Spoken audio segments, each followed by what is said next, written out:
And today I want to talk about something else. That you want to live like a warrior and die a legend. What do you mean by that? Well, one of the first qualities of a warrior is courage. You want to live your life from now on with courage. That most people take their talents, abilities, and skills to the grave with them because of lack of courage. And courage is not the lack of fear. Courage is the willingness to do what it is you need to do, what you are called to do, in spite of the fear. You don't want to live a fear-driven life because you're depriving yourself, your family, and the world that you came here to do something. That's why we're told constantly in the book of life, be of good courage. Because there's stuff that's going to happen that requires that you have courage, that you stand up inside yourself and face it and handle it. Most people in a fearful situation, they forget everything and run, but there are few that in a fearful situation, they face everything and rise with courage. And that's who you are. That's why you're listening to me now, because there's something you want to do.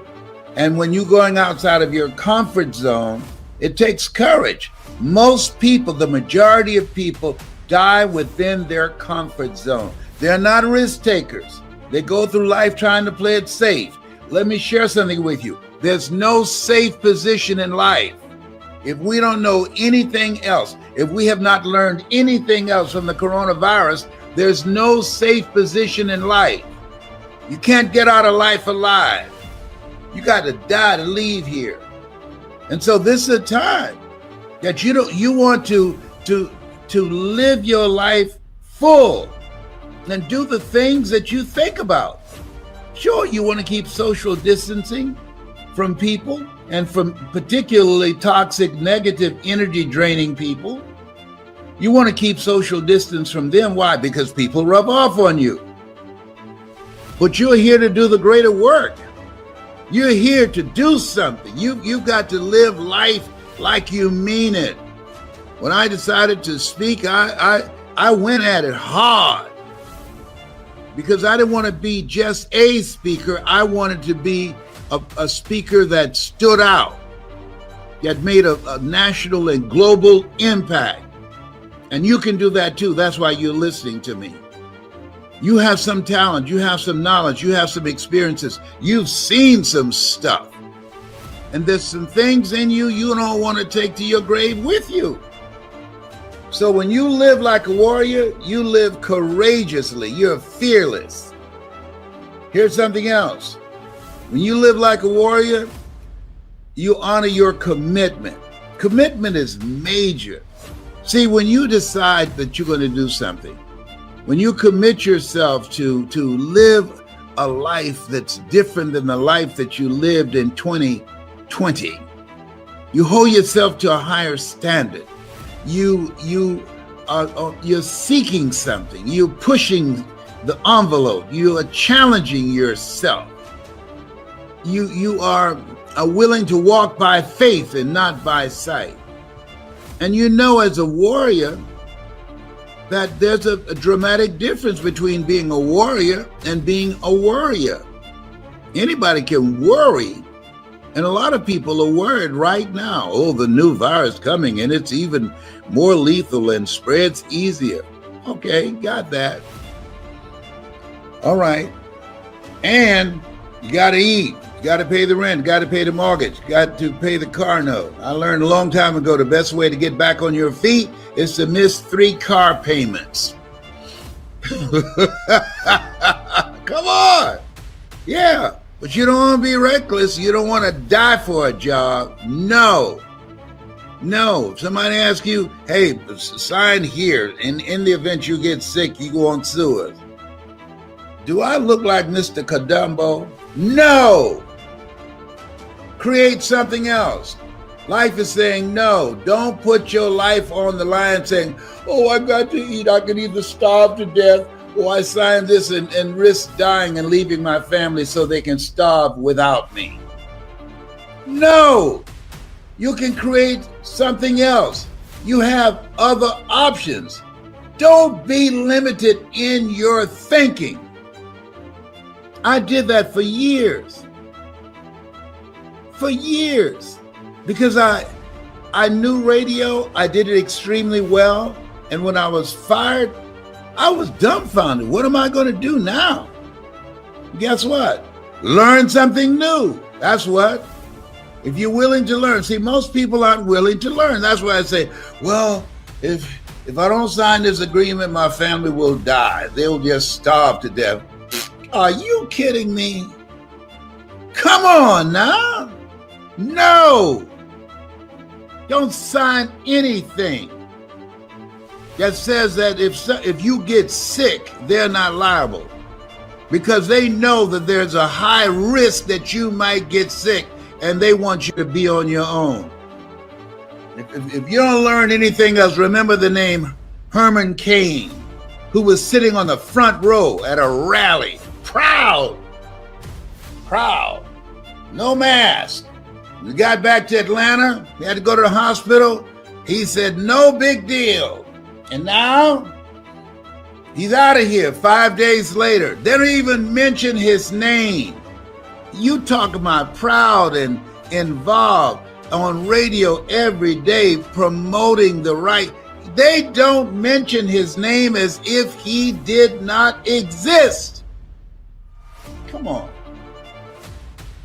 Come on.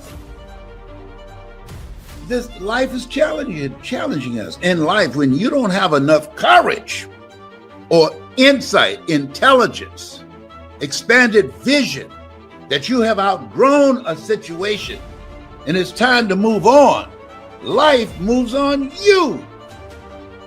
I'd outgrown radio. And now I can come on anytime I want, and you can see me too.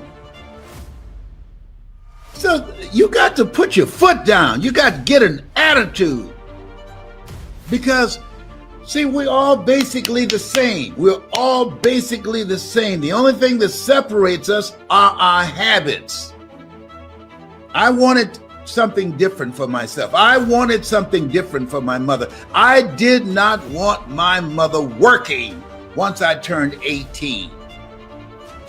So I made a commitment that I was going to generate enough money with my voice, with my story, in radio and then in speaking, to take care of my mother. You've got some talent. You've got something in you. There's a reason that God chose you out of 400 million sperm. You think you're just here to work on a job, pay the bills, keep a roof over your head, a car note, and then die? Come on, give me a break. No, you're here to do the greater work. You know it's true. You can deny it if you want to. I don't know how low your consciousness is. I know some people, no matter what I say, they're not going to hear me. The state of consciousness they're in, this message is not for everybody. That's why Jesus said, he who has ear, let him hear. Let her hear. And the people that can hear me, if you can hear me in your heart, not in your ear, I'm not challenging you and your hearing aid. No, I'm saying what's in your heart. Where your heart is, there your treasure is also. When you live like a warrior, you are vigilant, you are courageous, you take initiative, you're ambitious, you have an expanded vision of yourself. You're going to take some chances on you. You're going to bet on you. You don't settle for any and everything when you're a warrior. And you got to be in fight mode. You got to be ready to fight. Life is a fight for territory. And once you stop fighting for what you want, what you don't want will automatically take over. I'm talking to you right now. I have some challenging pain in my body. But I had to fight to rise above that to come in here and talk to you now. I'm not going to let that stop me. I'm supposed to speak. I'm supposed to motivate and inspire people at a time that we need it now more than ever in the history of this country since we've been alive. And so, courage. Work on it. Raise the bar on yourself. Challenge yourself. Decide you're not going to be the same person in 2021 that you were in 2020. And the other thing is, and this is major, consistency. When I decided to be a speaker, I disciplined myself to memorize a minimum of 3 to 5 quotes every day. I didn't have any speaking engagements. The phone was not ringing to, hey, we'd like to book Les Brown. I was preparing myself. I want you as we, in this second day of 2021, just expect things to be great for you. Expect them to be great because you're going to show up differently. You're going to be consistent. You're going to do the things that you need to do that other people won't do. You want to be a perpetual optimist. Let's get it on. Life, you caught me by surprise in 2020, but that ain't going to happen in 2021. All the euphoria is gone. You've shown yourself. Oh, no. I'm not going to get caught up in the hoopla. No. This is a fight. You've taken something from me. We've been stripped. We've been stripped of personal touch. We've been stripped of spending personal, intimate time with loved ones and family members and friends. We've been stripped of gathering together. We've been stripped of a sense of assurance and faith. You've stripped us. No. And so when we look at this, we have to embrace the newness of this life. Reason I cut my hair. I want to remind myself when I look in the mirror, this is not the Les Brown that was in 2020. No. This is the one that's going to fight like a warrior and die a legend. I want you to have the mindset that you're going to make a greater impact. I want you to have the mindset that you're going to bring your family together. I want you to have the mindset that you're going to work on yourself. I want you to have the mindset that you're going to improve your health. I want you to have the mindset that you're going to create wealth. I want you to have the mindset that you're going to live an expanded vision of yourself, and you're going to go all in. All you can do is all you can do, and all you can do is enough. But make sure you do all you can do. A.L. Williams, come on now. Got to get fired up as you do at a football game or a basketball game, or you start doing a little dance in church when they start strumming the organ. Yeah, no. You want to be fired up thinking and being creative. That's how you want to get your shout on. And creating more wealth to protect yourself and to insulate yourself from the ugliness and from the poverty and from the pain that so many people are expressing.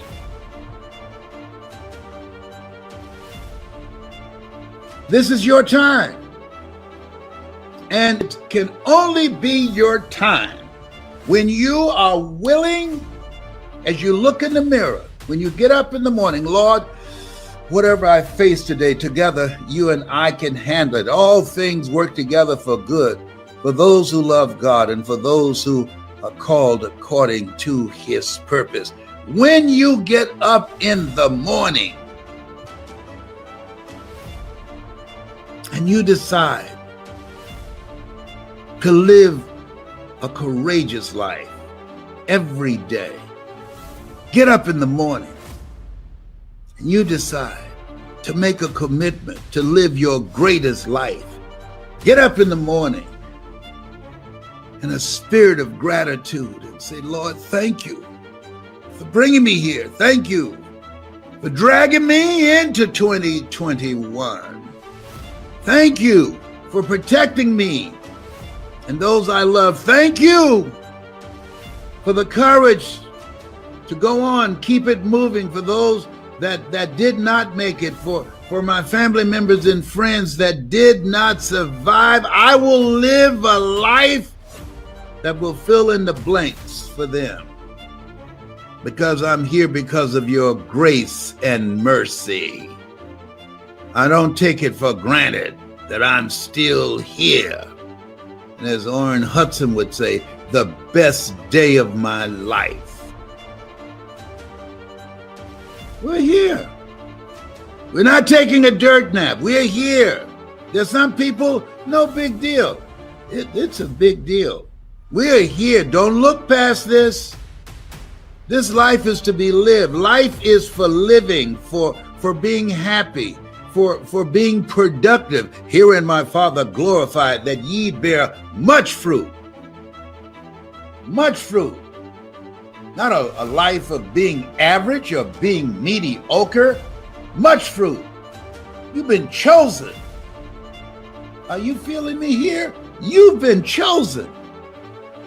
You have been chosen for the greater work. And time to step it up. People who operate in darkness, they are relentless. They never stop. They don't take no breaks. They're always doing something. You get up in the morning looking at your phone and say, what happened now?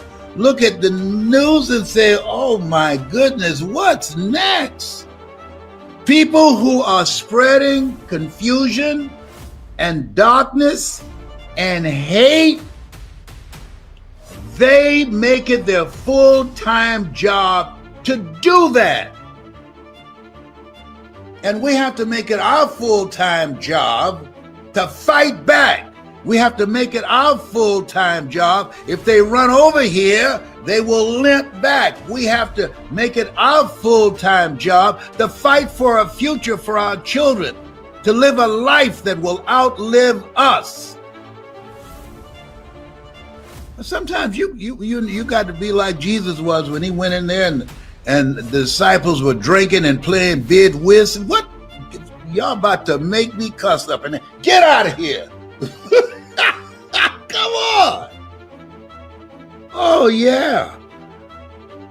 And so many people, it's easy to get relaxed. Once after all the celebration, it's easy to get relaxed.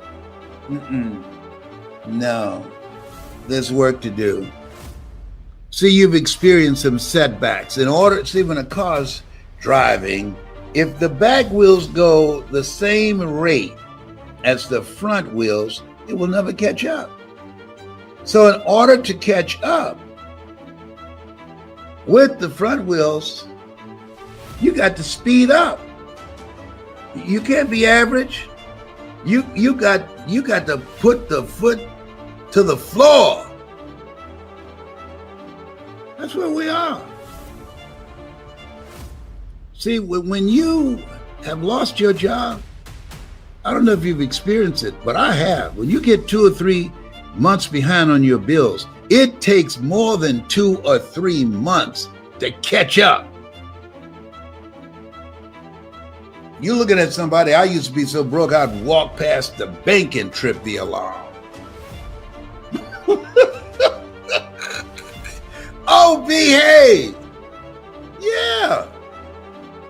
Yeah, you want to live like a warrior. When a warrior, you in fight mode. You are willing to do whatever it takes for you to discipline yourself, to dedicate yourself, to take the initiative, to embrace the newness of your life. You're God's instrument. When you embrace the newness of your life, new habits, new choices, new behavior, new friends, you set yourself up for miracles. Miracles are things that God does for you, through you, as you, and you know it's not you. And the only thing you can say when those miracles show up, look at God. Come on now. Come on. Yes. Thank you, Father. Thank you, Father. This is your time. This is your time. And it requires courage. It requires commitment. It requires collaboration with like-minded people. Not only is it possible and necessary, and it's you to live your dream, to make this greatness that you have within you become a reality, but what I've come to appreciate when you're working on changing your life, changing some bad habit, getting out of addictive situations or relationships, or working to build a dream or making a difference in our society, or learning something that's very challenging. Here's what I realize, ladies and gentlemen, and develop a great deal of respect for. It's hard. Easy is not an option. It's hard living. Life is hard. See, it's hard when you are 49 years old, been working on a job for 17 years, and they come in and tell you you're finished and give you 1 week severance pay. And you got to start all over again. It's hard when you're married and raising children and your children are crawling and your husband dies unexpectedly. It's hard handling just the tragedies of life. It's hard when you're working on something and you put everything you have in it and it doesn't work out. You lose your money and other people's money. It's hard. It was rough when I lost my job and I could not find a job. It was humiliating and embarrassing, borrowing money, and then I couldn't pay the money back when I told them I would. That's rough. How people look at you, how they respond to you. It's very hard. It's humiliating. Here's what I discovered that happens to you in life, that you will go through things, and while you're going through them, you can't understand why it's happening to you. But after you go through it, and you get back and you look at it and you say, oh, now I understand why I needed that lesson. Have it ever happened to you? Raise your hand. Has it ever happened to you that I couldn't understand it then, but after I got through it, then I saw that that was preparing me for bigger and better things.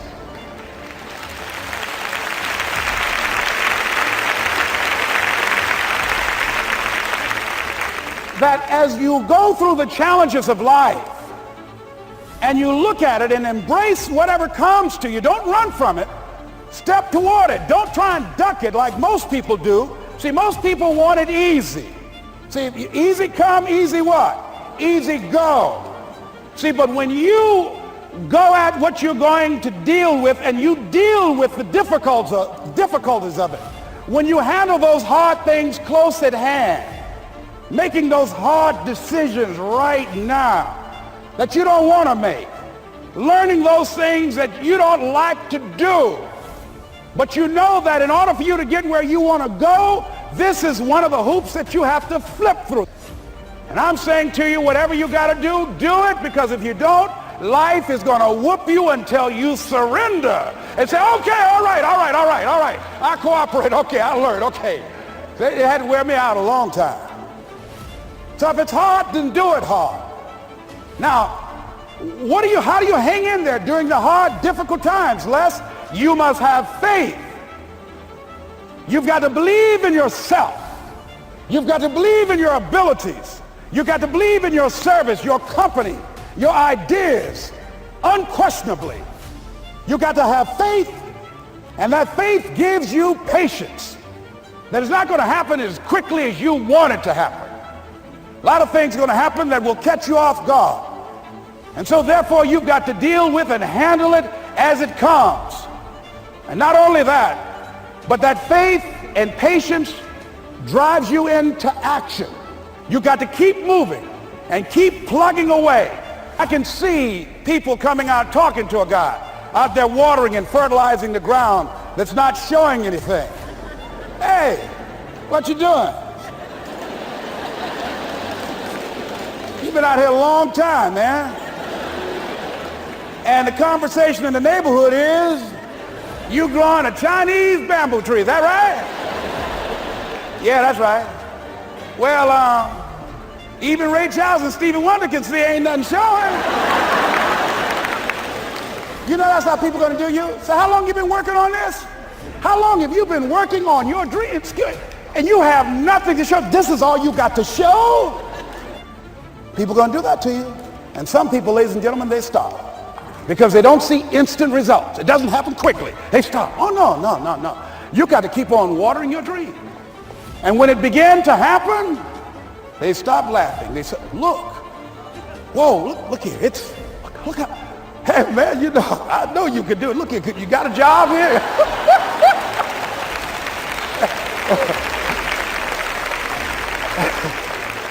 See, during those hard times, we didn't know how you're going to make payroll. During those times when you failed and things didn't work out, they were nowhere to be found. But you know what I discovered? When you're working at your dream, somebody said the harder the battle, the sweeter the victory. Oh, it's sweet to you. It's good to you. Why? See, when it's hard and there's a struggle, see, what you become in the process is more important than the dream. That's far more important. The kind of person you become, the character that you build, the courage that you develop, the faith that you're manifesting.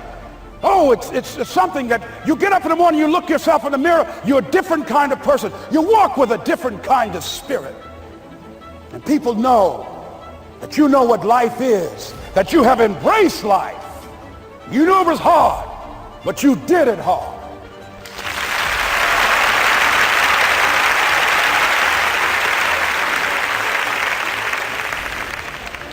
Now that takes us to the next level. If it's hard, why do people do it? You ask people who do things, why do they go it? People who climb mountains just for the sake of it. Nobody paying them to do it, just do it. Somebody said, I'm going to run around the world. He said, well, why would somebody want to do that? I'm going to swim the Atlantic Channel. Why? Why do people do that? I wondered, why would a Nelson Mandela give up 26 years of his life? Why do people do that?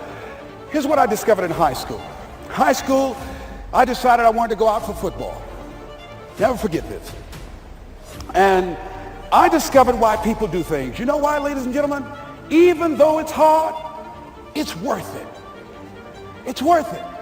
See, one day we had Coach Alkin Hepburn had this plaque down there and this wood on the floor, on the ground. He said, Brown, come over here. Had my suit on. I said, yes, sir. He said, I'm going to have old Larry Littles down there, old big Larry. Yes, sir. Big, fat, sorry Larry. Yes, sir. Brown, I want you to get down bull neck. Yes, sir. He said, I want you running Larry. I want you to put your helmet right in his pit, right up and hit his chest and knock him off that board. You hear me, Brown? You can do that. Yes, sir. Can you do that? Yes, sir. I said, hubba, hubba. I said, hubba, hubba. He said, Brown, I want you to knock him off. You're going to make the team. I know you can get him, all right? Look at him. How sorry he is. Knees knocking and everything. I said, yes, sir. And he went down to Larry. Larry Littles, who played 12 years for the Miami Dolphins, all pro for 12 years. This is a bad, big dude. 250 pounds, strength, agile, and all muscle. He said, Larry, he said, man, you know Brown down there. He's down there talking about your mom and everything. He talked about how fat and sorry you are and how he's going to knock you off this board. Larry now spitting fire and growling and foaming at the mouth. And I'm looking at Larry saying, oh, hubba, hubba. He said, look at that fool down there growling. He told me he's going to scare you, that you're going to leave. Are you going to leave? No, coach, I ain't going to leave. Go down there and knock him out the park. Boy, coach got back. He winked at me. Go get him, Brown. I went, hard. I ran into Larry with my helmet. Larry said, boom. I don't know where I landed. When they woke me up, I said, can y'all take this helmet off me for a minute? I said, y'all got any more positions out here? They say, like where? I said, don't y'all need an announcer? They said, Brian, where you going? I was crying. They said, man, some girls over there. I said, I don't care, man, I'm hurt. So that fool almost killed me, man. He said, Brian, you quit, man? I said, yeah. I said, what? I said, it ain't worth it, man. No, it ain't worth it. Y'all go ahead. Y'all crazy. I'll be your announcer, man. I was calling the game. I was up there in the booth. Call good games, too, because the pain wasn't worth it to me. And I'm saying to you, you know why people do what they do? The people who go after their stuff, what makes it worth it? It's got to be your passion. You got to love it, ladies and gentlemen. You got to love it. It's got to be what you are supposed to do. You want to sing, and even though they want to invite you to Carnegie Hall, you're going to sing to anybody that listens to you, including singing to yourself. I used to talk to my plants when nobody else would listen to me. You got to write, even if no one published your book, write, because that was given to you to do. You do what it is you're supposed to. You're supposed to build something. You're supposed to create something. I don't know how to do it. Learn. Do whatever is required. Just go out there. It's possible you can get what you want. It's necessary. If you want it, you got to go into action. You got to be willing to experiment. You got to be willing to fail and to succeed. You got to be willing to form and to develop new relationships. It's you. It's on you. You got to make that happen. Nobody's going to bring it to you on a silver platter and say, here's your dream manifested. No, it's hard. Yes, it's hard. It's difficult. Yes, right. And it's worth it.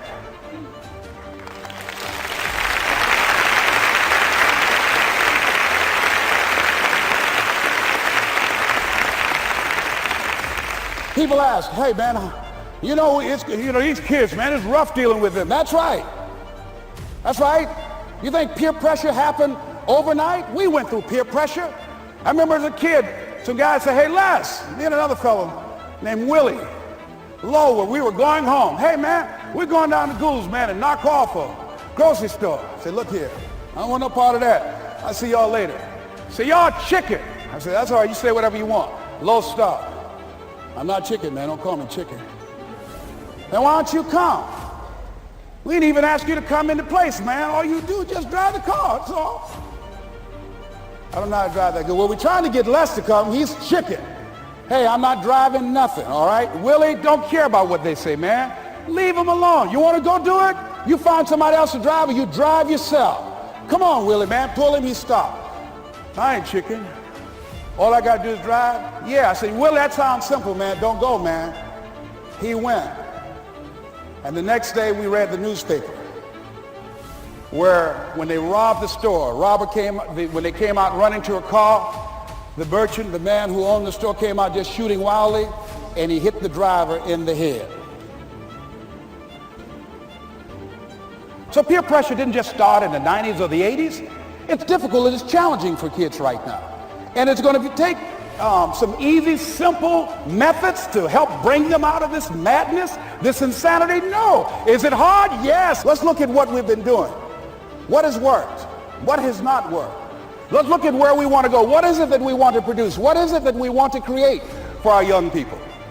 And as we think about that, start experimenting with different methods and techniques to create and to produce that. And begin to believe that it's possible through our commitment, through our vision, through our determination, our relentlessness. Because of our belief, it's possible that we can reduce the teenage homicide rate, the teenage pregnancy rate, the dropout rate, that it's possible, looking at what kind of world are they going to be in. As we look at the global economy, that as we begin to use our collective will and genius and resources, it's possible that we can create an educational system that not only will test their minds with information and facts and figures, but will teach them how to think and be creative, and what does it mean to be a human being and to value human life, and how do you make relationships work? How do you bounce back from adversity? It's possible that we can give them a curriculum that will give their lives a sense of purpose and direction and meaning, and teach them how to begin to know and operate on a higher level of being, where they become assets to our society rather than liabilities. What if we leave here with that kind of consciousness that it's possible, as opposed to saying we have to write this generation off, that it's possible that we were born for such a time as this and that, that maybe Someone here has the idea or the method or some plan of action or an approach that can resolve many of the problems that we're facing with young people today. Whatever we have to do to save our children, it's worth it. Keep moving. Keep moving. See, nothing works unless you work. Keep moving. A broke clock is right twice a day. Keep moving. You face no's and rejections every day. Keep moving. And have the mindset, this is my time. That energy, listen to me. That energy, this is my time. This is the moment for my breakthrough. Have no sign and nothing to point to justify this state of mind. There's a power that we have in us that most of us never tap into, except to get angry about something or at a sporting event. Oh, I thought we were going to win. People get more excited about a sporting event than the life that's in them to do something magnificent, to manifest their greatness. Oh, I missed the season. What about the Super Bowl of your life? Oh, we need some more defense. Excuse me? You can't even afford a ticket. See, most of us have gotten so distracted in this thing called life. That's the reason that Dr. Miles Monroe said over and over again, with power, feeling, and conviction, rob the cemetery of your gifts. Because most people died long before they're buried.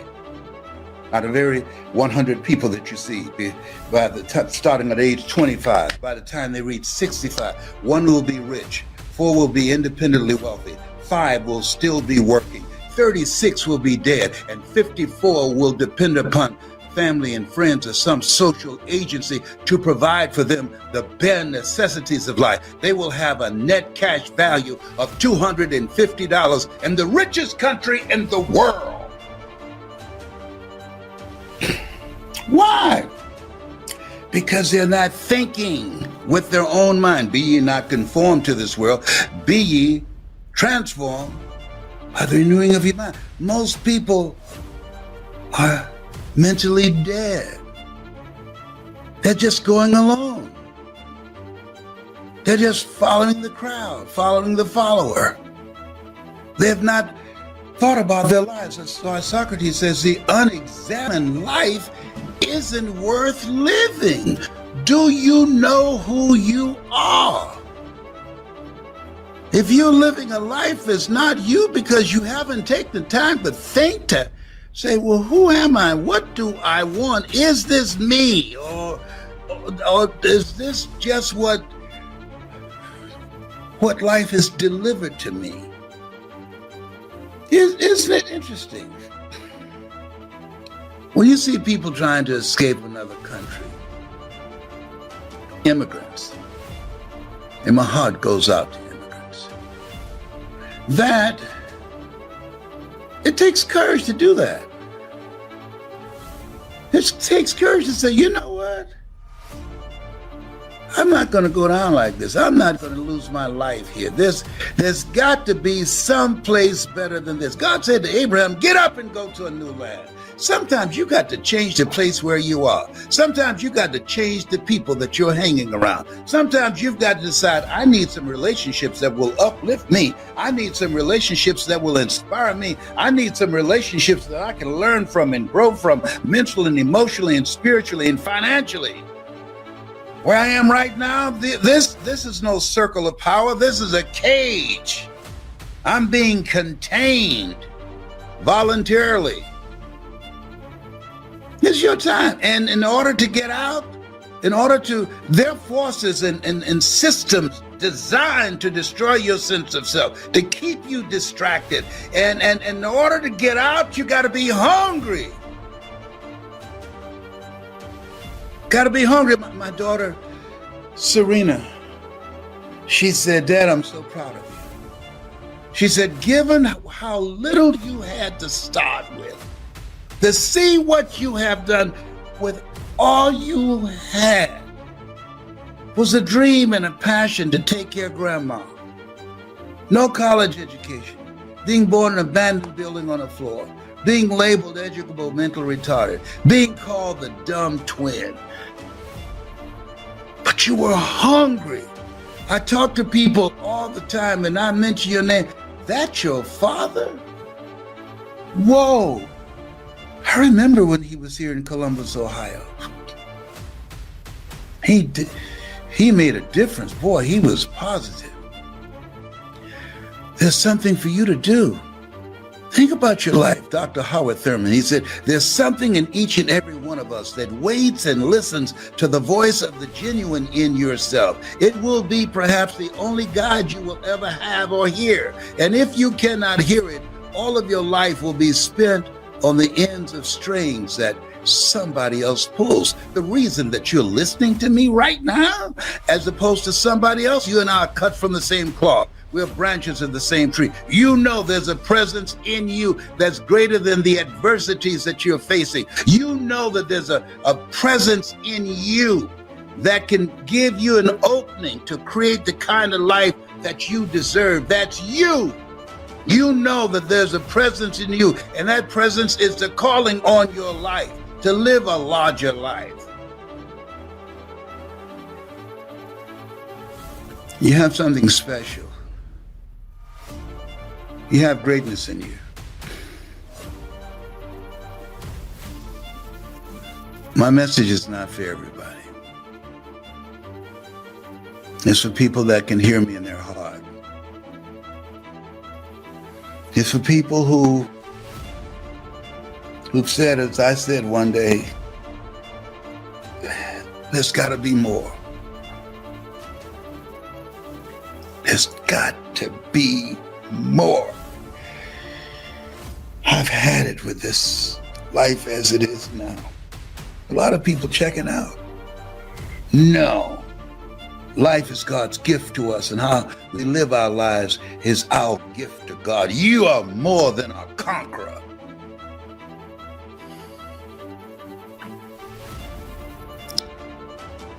Stop playing. Stop playing. Get serious. Get serious. I've seen people get serious and about things that don't matter. Man, he looked at me the wrong way. End up going to jail, killing somebody for something stupid. Stupid. Wouldn't have that same level of passion and attitude about changing their lives. You know, when you want to change your life, you got to get upset with yourself. You got to look in the mirror and ask, what's wrong with you? I had to do that. Why are you here? What are you doing around these people? This is not you. Sometimes you got to talk to yourself. I get an attitude with myself. I sometimes walk around the house, kick my own behind. I got that kind of flexibility at 75. I got it like that. So what the hell? What were you thinking about? I wasn't thinking. That's the problem. The truth is incontrovertible. Malice may attack it, ignorance may deride it, but at the end, there it is, Winston Churchill. Truth crushed to earth shall rise again. Ye shall know the truth, and the truth shall set you free. What is that truth? We must know that you're greater than anything that life throws at you. You're wonderfully and beautifully made. You are a masterpiece because you're a piece of the master. Don't come up in here, you playing. I don't play. I'm serious. Only want serious people, hungry people for me to train you and work with you so you can live a life that will outlive you, so you can leave a legacy rather than liabilities.